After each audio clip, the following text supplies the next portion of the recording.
बच्चों, चलिए स्टार्ट करते हैं exercise 10.4 question number 9। Question number 9 में हमें क्या करना है, find the area of triangle. हमें ट्रायंगल का एरिया फाइंड करना है विद वर्टिसेस हमें गिवन है। ए वर्टिसेस 1 1 2 है, बी 2 3 5 एंड सी 1 5 5।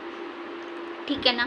तो यहाँ एरिया ऑफ ट्रायंगल कैसे फाइंड करते हैं, जैसे आपने क्या किया, एक भी पॉइंट आपकी जो भी मर्जी हो आप वो पॉइंट फिक्स कर लो। जैसे मैंने ए फिक्स कर लिया, तो ए फिक्स करने के लिए ए फिक्स करा तो मुझे क्या फाइंड करने पड़ेंगे, ए बी वैक्टर और ए सी वैक्टर फाइंड करने पड़ेंगे, उससे हम एरिया निकाल लेंगे ट्रायंगल का। आपने अगर वी फिक्स करना चाहा तो वी को क्या करोगे आप, बी ए और बी सी वैक्टर फाइंड करोगे। अगर आपकी मर्जी है कि वी और ए ना ले सी ले तो आप सी भी ले सकते हो। ये नहीं कि ए पॉइंट ए ही फिक्स करना है और ये ही दो साइड निकालनी, नहीं, आपकी मर्जी है। अगर सी फिक्स करना है तो सी ए और सी बी निकाल लो, तीनों से आंसर सेम ही आएगा। क्लियर। चलिए सॉल्यूशन करते हैं हम। तो हमारे पास ए वेक्टर क्या है, 1 1 2। तो 1 1 2 को अब हमें क्या लिखना है वेक्टर फॉर्म में, तो 1 i cap plus 1 j cap plus 2 k cap. v हमारे पास क्या है 2 3 5, तो इसे वेक्टर फॉर्म में लिखो 2 i cap plus 3 j cap plus 5 k cap. c क्या है 1 5 5, तो क्या आएगा 1 i cap plus 5 j cap plus 5 k cap. ये आ गया। अब आपको क्या, मैंने ए फिक्स कर लिया तो ए बी और ए सी फाइंड करना, तो ए बी फाइंड करेंगे पहले, ए बी वैक्टर। तो बी वैक्टर में से माइनस करना पड़ेगा ए वैक्टर, तो आपको मिलेगा ए बी वैक्टर। तो वी वैक्टर क्या है 2 i cap plus 3 j cap plus 5 k cap. अब वी वैक्टर लिखोगे, ए वेक्टर लिखोगे तो यहाँ बाहर है माइनस, अगर आप ब्रैकेट लगाते हो सही है, वरना हम डायरेक्ट साइन चेंज करें तो माइनस माइनस माइनस, क्योंकि टोटल प्लस है तो माइनस बन जाएगा, क्योंकि बाहर क्या है माइनस है। तो माइनस के आई कैप, माइनस के जे कैप और माइनस के 2 के कैप। तो यहाँ हमारे पास वेक्टर आएगा निकल के, 2 में से 1 को सब्ट्रैक्ट करो, क्या आएगा 1 i कैप। 3 में से 1 को सब्ट्रैक्ट करो प्लस के 2 j कैप। 5 में से 2 को सब्ट्रैक्ट करो, क्या आएगा प्लस के 3 k कैप। ये तो आएगा। तो हमने क्या फाइंड कर लिया, ए बी वैक्टर फाइंड कर लिया है।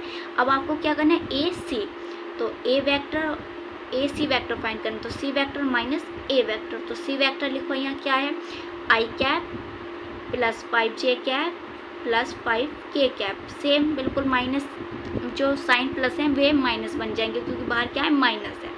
तो माइनस के 1 i कैप माइनस के 1 j कैप माइनस के 2 k कैप। अब यहाँ देखो ये प्लस का है ये माइनस का है, तो 0 i कैप आ गया। 5 में से 1 को सब्ट्रैक्ट करोगे तो क्या मिलेगा 4 j कैप, और 5 में से 2 को सब्ट्रैक्ट करोगे तो मिलेगा प्लस 3 k कैप। ये तो आपने वेक्टर फाइंड कर लिए हैं। अब आपको क्या करना है, इनका मैग्नीट्यूड निकालना है। मैग्नीट्यूड से पहले हमें क्या निकालना पड़ेगा, इनकी क्रॉस प्रोडक्ट करनी पड़ेगी, ठीक है ना। तो मैग्नीट्यूड मत निकालो, पहले इसकी क्रॉस प्रोडक्ट करो। तो A V vector cross A C vector हमें करना है।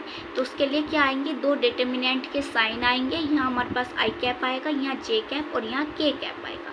यहाँ आता है प्लस, यहाँ आता है माइनस और यहाँ आता है प्लस, ठीक है ना। साइन लिखने की ज़रूरत नहीं है, यहाँ आपको समझा रही हूँ तो इस वजह से लिखना है, और इस वजह से एक शॉर्ट मतलब तरीका बता रही हूँ कि हाँ इस तरीके से आप साइन याद कर सकते हो। पहले आपको क्या करना है, पहले ए बी के कोफिशिएंट लिखो। क्या है ए बी के कोफिशिएंट 1 2 3, तो 1 2 3, और इसके क्या है 0 4 3 0 4 3। पहला काम आपको क्या करना है, पहले हमें 1 बाई 1 हाइट करना होता है, ठीक है ना। हम आई से हाइट करेंगे, आई पे साइन कौन सा है प्लस का, प्लस लिखो या मत लिखो कोई फ़र्क नहीं पड़ता, ठीक है। तो आई को हमने हाइट कर लिया। अब पहले 2 की मल्टीप्लाई 3 से करो, क्या आएगा 6, बीच में होता माइनस। 3 की मल्टीप्लाई 4 से करेंगे तो 12। किससे हाइट किया था, आई कैप को आई कैप लिखा। अब जे पे क्या साइन है माइनस का, माइनस लगा दो, इससे हाइट कर लो।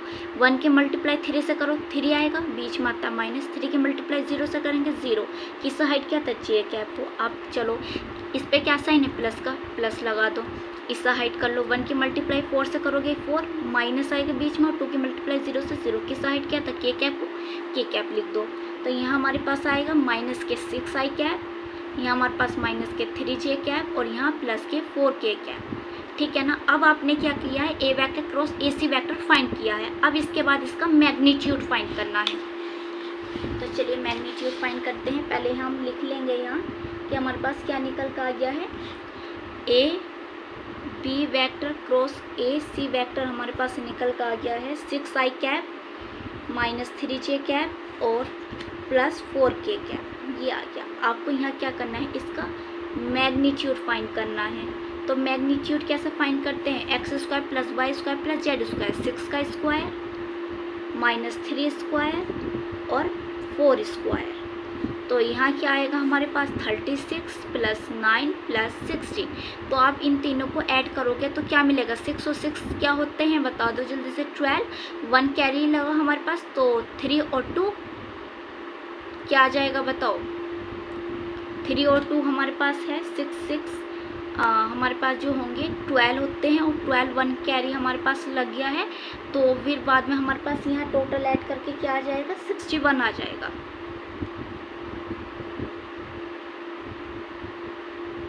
9 को भी तो हमें ऐड करना है ना, हमने 6 ऐड कर दिए। तो यहाँ जब हम टोटल को ऐड करेंगे ना, ठीक है ना, ऐड तो आप कर ही लोगे। तो जब टोटल को हमें ऐड करेंगे तो हमारे पास क्या आएगा, √61 आ जाएगा, ठीक है ना। √61 आएगा टोटल को ऐड करके। तो एरिया ऑफ ट्राइंगल का फॉर्मूला क्या होता है, area of triangle A B C क्या होता है, 1/2। हमने साइड ली थी A B vector cross A C vector, और ये किसका साइन है, मैग्नीट्यूड का, जो हमने फाइंड कर लिया है। तो इसमें बस पुट कर दो, क्या आया हमारे पास √61। तो यहाँ मल्टीप्लाई करेंगे तो √61/2 और यहाँ लिख दोगे आप स्क्वायर यूनिट्स। तो हमारा ये आंसर आ गया है। वीडियो को लाइक करो, शेयर करो, चैनल को सब्सक्राइब करो।